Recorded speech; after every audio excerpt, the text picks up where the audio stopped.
Welcome back to Shikshastra education. मैं हूं आपकी साइंस टीचर मैत्री और मैं लेकर आ गई हूं एक बिल्कुल नया video on the topic that is going on off grade 8। हम क्या पढ़ रहे थे? Crop production and management. तो उसी का नया वीडियो आज हम पढ़ने वाले हैं स्टूडेंट्स। आई होप कि आपने इससे पहले के दोनों वीडियोस देखे हैं और आपके लिए ये वीडियोस हेल्पफुल हैं। आपके लिए ये वीडियोस कितने हेल्पफुल हैं please let me know in the comment section and also you can post your doubts if they are there in your mind. You can ask me so that I can help you out with the same.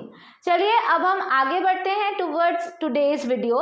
सो हम last video में पढ़ रहे थे about irrigation. मैंने बताया था irrigation क्या method है जिसमें हम आर्टिफिशियली फील्ड में पानी पहुंचा रहे हैं, क्योंकि पानी प्लांट की ग्रोथ के लिए बहुत ज़रूरी है। इंडिया जो ऐसी कंट्री है जहाँ पे अनइवन रेनफॉल पैटर्न है। आप ये नहीं कह सकते कि जितनी रेनफॉल मध्य प्रदेश में है उतनी ही रेनफॉल जम्मू कश्मीर में भी हो रही होगी, है ना। तो अनइवन रेनफॉल पैटर्न के कारण सभी रेनफॉल पे डिपेंड नहीं कर सकते for the purpose of irrigation. So there are methods which were adapted and which are now also followed for the purpose of irrigation. तो हमने लास्ट वीडियो में सारे ट्रेडिशनल मेथड्स कवर किए थे। अभी हम बात करेंगे मॉडर्न मेथड्स ऑफ इरिगेशन की। मॉडर्न मेथड्स ऑफ इरिगेशन में हम बात कर रहे हैं सबसे पहले sprinkler system of irrigation. Sprinkler system of irrigation में जनरली क्या होता है, इस तरह से फील्ड के ऊपर नोज ये ट्यूब्स प्रेजेंट होते हैं और इस ट्यूब में प्रेजेंट होते हैं रोटेटिंग नोजल्स। रोटेटिंग नोजल्स जो कि चारों तरफ घूम रहे हैं और पानी को स्प्रिंकल कर रहे हैं थ्रू आउट द फील्ड, जैसे कि शावर हो या फिर जैसे कि रेनफॉल हो। ठीक है, ये मेथड काफ़ी हेल्पफुल है क्योंकि इस मेथड की हेल्प से हम हिली एरियाज में इरिगेशन को इजी कर सकते हैं। इसके अलावा अगर अनइवन लैंड है तो वहाँ पे भी इरिगेशन आराम से हो सकती है। ठीक है, इसके अलावा स्प्रिंकलर सिस्टम जो है वो रेनिंग जैसा ही हेल्पफुल है, राइट। बट यहाँ पे वाटर वेस्टेज है, लेकिन एक और ऐसा मेथड है जिसकी वजह से आप वाटर वेस्टेज को भी प्रिवेंट कर सकते हैं। That process is called drip irrigation. Drip irrigation is the irrigation method जिसमें हम ट्यूब्स को इस तरह से अरेंज करते हैं कि ड्रॉप बाय ड्रॉप पानी जो है वो रूट्स तक पहुंचता है। ठीक है, ये ड्रिप इरिगेशन मेथड एक ऐसा मेथड है जो कि बहुत ही हेल्पफुल है, या फिर कहते हैं बून की तरह है डेजर्ट एरिया के लिए। वो एरियाज जहाँ पे रेनफॉल बहुत ही कम है और या फिर बिल्कुल ना के बराबर है, पानी की अवेलेबिलिटी कम है, वहाँ ड्रिप इरिगेशन काफ़ी हेल्पफुल मेथड है। So I hope irrigation is clear to you. Now we will talk about the protection of the crop. So सबसे पहले we are looking for protection from weeds. Weeds क्या होते हैं? Weeds are unwanted plants which are growing along with your crop. ऐसे plants जो कि unwanted हैं और वो आपकी crop के साथ grow हो रहे हैं, उन plants को हम कहते हैं weeds. अब ये तो हैं तो plant ही, लेकिन harmful कैसे हुए और हमें क्यों उनको हटाना है? क्योंकि ये plants ही हैं तो जो nutrients आप अपनी crop के लिए soil में provide कर रहे हो उन nutrients का absorption ये weeds कर लेंगे। तो nutrients का लिए competition बढ़ गया, वाटर के लिए कंपटीशन बढ़ेगा, स्पेस के लिए भी कंपटीशन बढ़ेगा सनलाइट की वजह से। जैसे मैंने बताया था कि सोइंग के टाइम पे हमें कितना ध्यान रखना होता है ना कि सीड्स कितने डिस्टेंस में सो हो रहे हैं, पर्टिकुलर डेप्थ पे है कि नहीं, एक जगह पे कई सारे सीड्स तो नहीं कल्टीवेट हो रहे, जर्मिनेट हो रहे, ओवर क्राउडिंग तो नहीं हो रही। तो वीड्स वही काम कर रहे हैं, ओवर क्राउडिंग कर देंगे, जगह ऑक्यूपाई कर लेंगे, न्यूट्रिएंट्स को एब्जॉर्ब करेंगे, सनलाइट के लिए कंपटीशन बढ़ा देंगे। तो आपको आपका डिजायर्ड रिजल्ट नहीं मिलेगा क्योंकि आपने सारे न्यूट्रिएंट्स जो क्रॉप के लिए प्रोवाइड किए हैं वो पूरी तरह से क्रॉप के लिए अवेलेबल नहीं है। So that's why these plants are called unwanted plant or undesirable plants which need to be removed from the field. इन्हें हमें field से remove करना होता है। The process of removing these unwanted plants from the field we call it weeding. और इस can be done manually. इसके अलावा हम केमिकल्स के थ्रू भी weeding कर सकते हैं। मैनुअली हम करते हैं विद द हेल्प ऑफ खुरपी। ठीक है, खुरपी की हेल्प से कर लेते हैं। आप लोगों ने खुरपी तो देखी होगी आजकल गार्डनर्स में के हाथ में। आजकल तो बच्चों को भी गार्डनिंग का काफ़ी शौक होता है घर में, हमारे बुजुर्गों को बहुत शौक होगा। तो खुरपी तो एक ऐसा टूल है जो कि आपने बहुत आसानी से देखा होगा। तो खुरपी इस तरह का होता है, इस तरह से आप देख सकते हो खुरपी को, कुछ इस तरह से, जिसमें ऊपर की तरफ हैंडल प्रेजेंट होता है। ठीक है, सो आप इसकी हेल्प से मैन्युअली रिमूव कर सकते हैं वीड्स को। इसके अलावा आप और क्या कर सकते हैं, वीडीसाइड स्प्रे कर सकते हैं। तो ये अनवांटेड प्लांट्स जो हैं वो रिमूव हो जाएंगे फ्रॉम द फील्ड। अब वीडीसाइड्स के कुछ हार्मफुल इफेक्ट्स भी होते हैं क्योंकि ये केमिकल्स हैं। अगर आप इनको फील्ड पे स्प्रे कर रहे हैं तो ये ना सिर्फ वीड्स को बट आपकी क्रॉप में भी टॉक्सिक्स के एक्यूमुलेशन, टॉक्सिक्स को इकट्ठा करते हैं।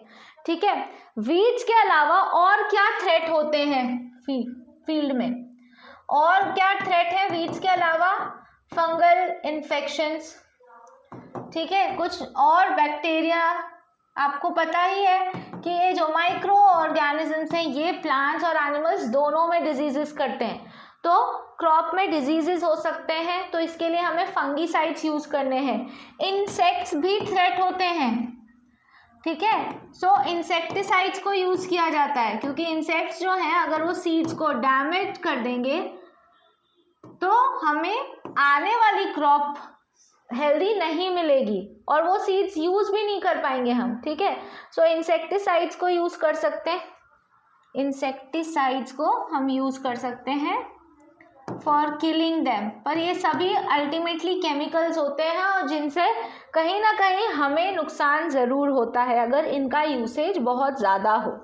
अब ये तो था ड्यूरिंग द प्रोडक्शन। अब harvesting, when your crop is mature enough you are cutting it down, that process is called harvesting of crop. Harvesting of crop जो है वो मैकेनिकली हम करते हैं with the help of harvesters. Okay, harvesters are modern methods. इसके अलावा पहले sickle, हंसिए जिन्हें कहते हैं, खेतों में उसी से कटाई हुआ करती थी। हार्वेस्टिंग के प्रोसेस को हम कटाई भी कहते हैं। ठीक है, तो आज हमारे पास हार्वेस्टर्स हैं बट पहले क्या होता था, पहले हमारे पास सिकल यानी हंसिया होता था जिसकी हेल्प से मैनुअली हार्वेस्टिंग होती थी। Manual harvesting long time process है, इसके अलावा स्लो प्रोसेस है, इसके अलावा ये हमें डिजायर्ड रिजल्ट देगी लेकिन स्लो है ना, हमारा बहुत सारा टाइम और मेहनत लगेगी। बट हार्वेस्टर्स की हेल्प से क्या होता है, आराम से ये प्रोसेस हो जाता है। अब हार्वेस्टिंग के बाद हम करते हैं थ्रेशिंग। थ्रेशिंग में क्या करते हैं, आप स्टॉक्स को ज़मीन पे ज़ोर से पटकते हैं। जो हार्वेस्टेड क्रॉप है उसको आप ज़मीन पे पटकेंगे तो उससे ग्रेन सेपरेट हो जाते हैं।